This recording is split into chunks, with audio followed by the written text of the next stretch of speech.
भाग्य बड़ा या कर्म। इस दुनिया में दो तरह के इंसान हैं। एक जो यह मानते हैं कि भाग्य वाग्य कुछ नहीं होता और वे कर्म की प्रधानता में ही विश्वास करते हैं। दूसरे वे लोग हैं जो भाग्यवादी हैं, यानी उनका किस्मत कनेक्शन में पूरा भरोसा होता है।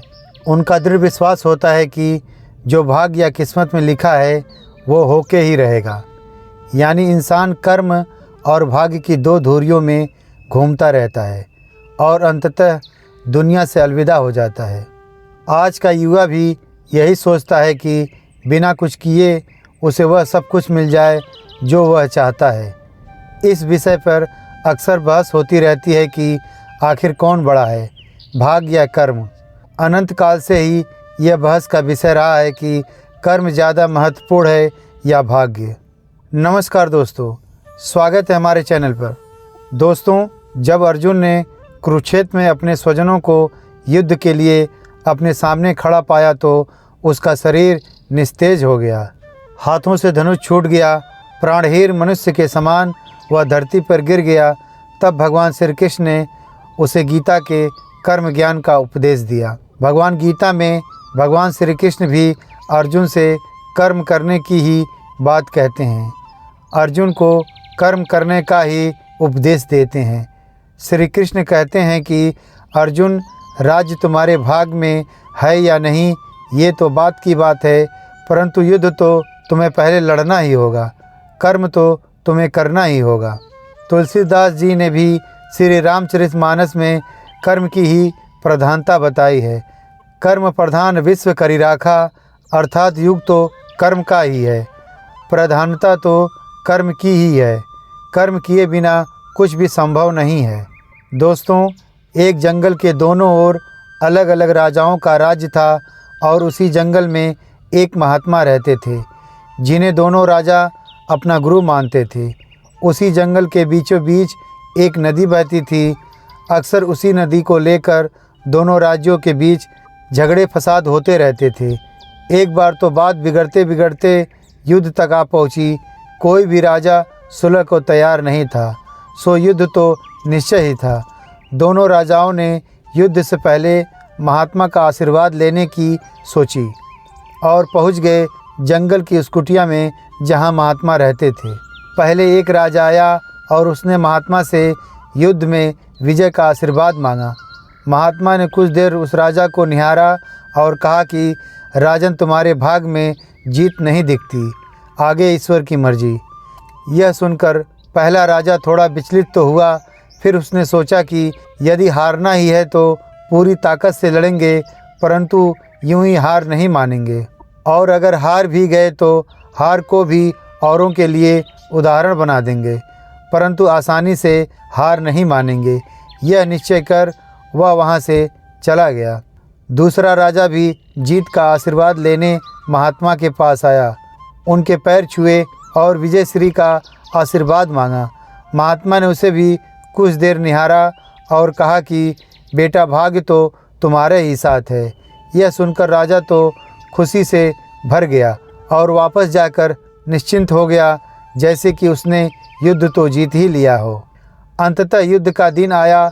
दोनों सेना एक दूसरे के आमने सामने थीं और युद्ध का बिगुल बज गया। युद्ध प्रारंभ हो चुका था। एक तरफ की सेना यह सोचकर लड़ रही थी कि चाहे किस्मत में हार हो, पर हम हार नहीं मानेंगे, हम अपना सर्वश्रेष्ठ कोशिश करेंगे, अपना सर्वस्व झोंक देंगे।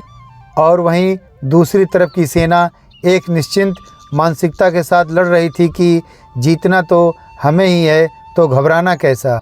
लड़ते लड़ते दूसरी सेना के राजा के घोड़े के पैर का नाल भी निकल गया और घोड़ा लड़खड़ाने लगा, पर राजा ने ध्यान ही नहीं दिया, क्योंकि उसके दिमाग में एक ही बात चल रही थी कि जब जीत मेरे भाग में है ही, फिर किस बात की चिंता।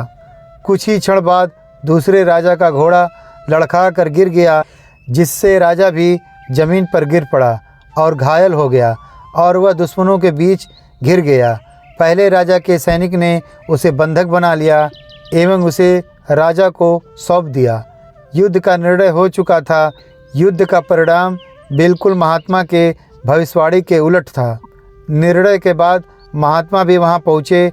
अब दोनों राजाओं को बड़ी जिज्ञासा थी कि आखिर भाग का लिखा बदल कैसे गया। दोनों ने महात्मा से प्रश्न किया कि गुरुवर, आखिर ये कैसे संभव हुआ। महात्मा ने मुस्कुराते हुए उत्तर दिया, राजन, भाग्य नहीं बदला, वो बिल्कुल अपनी जगह सही है, पर तुम लोग बदल गए हो। उन्होंने विजेता राजा की ओर इशारा करते हुए कहा कि अब आपको ही देख लो राजन, आपने संभावित हार के बारे में सुनकर दिन रात एक कर दिया। सब कुछ भूलकर आप ज़बरदस्त तैयारी में जुट गए, यह सोचकर कि परिणाम चाहे जो भी हो पर हार नहीं मानूंगा।